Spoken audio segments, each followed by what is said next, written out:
Hello everyone, it's Brett here at the Milwaukee Art Museum, and I'm here amongst the rocks, the plants, the grasses, trees, animals, people, and even angels of our Neapolitan creche.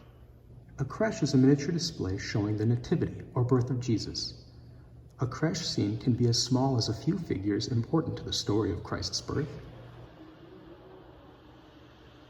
or thousands of figures that show everyday life happening in the surrounding wilderness, countryside, and cities, along with the people, animals, and the landscapes at the scene.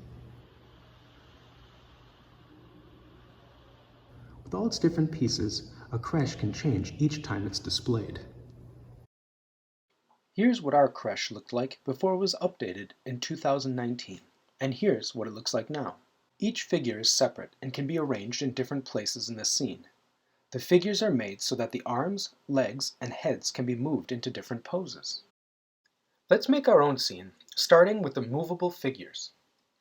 Think of a story you'd like to tell. Who are the characters? I'm going to recreate a special holiday memory. My figure will be me when I was a kid and got my first pet hamster, Harry. Start with the skeleton. You can use twist ties, paper clips, or a combination of both. Start by straightening each. 2 will make legs, 2 will make arms, and the twist ties will make the body. Use scraps of paper, plastic, or foil to bulk up your wire figure. Wrap and tape it to the wire frame. Do this for the body, each leg, each arm, leaving space for hands and feet to be added later with clay. Lay fabric flat with the figure on top to make clothing. Loosely trace around the figure, leaving extra space between the figure and the line you draw. This will make it easier to place your clothing on the figure. Use your first cutout to trace onto a second sheet of fabric to create a second cutout that is almost the same. These 2 pieces will be the front and the back of your clothing.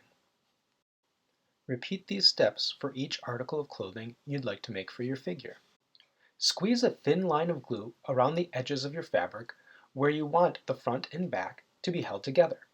Be sure to not glue around the ankles, the waist, the arms, or the neck hole on your clothes, just like with the clothes you wear. After the glue has dried, you can trim the edges of your clothing and add details with markers before you dress your figure. Remember, you can bend the arms, legs, and neck to help them through the clothing. You can also cut additional space around the neck, the arms, or the legs if you're having trouble getting your figure through. You may also use your fingers or a pencil or marker to stretch the arms and the legs of your clothes if you need to. Use air dry clay to sculpt the hands, feet, and head for your figure. You can use tools to help you add details. Let the clay dry. Depending on the type of clay you use, you can color it with markers or paints after it dries. After the paint dries, I'm all finished. Now let's look at how I made the rest of the scene. I used extra clay to sculpt my hamster, Harry, and a clear food container as his cage. His exercise wheel is a bottle cap, and his bedding is made from pencil shavings. This Christmas tree is a pine branch from outdoors, and I decorated it with tiny sequins and beads. The walls and windows are drawn on with crayons and markers. The tree is held up by a cardboard stand, and cardboard also makes the table. What holiday memories will you make in your scene?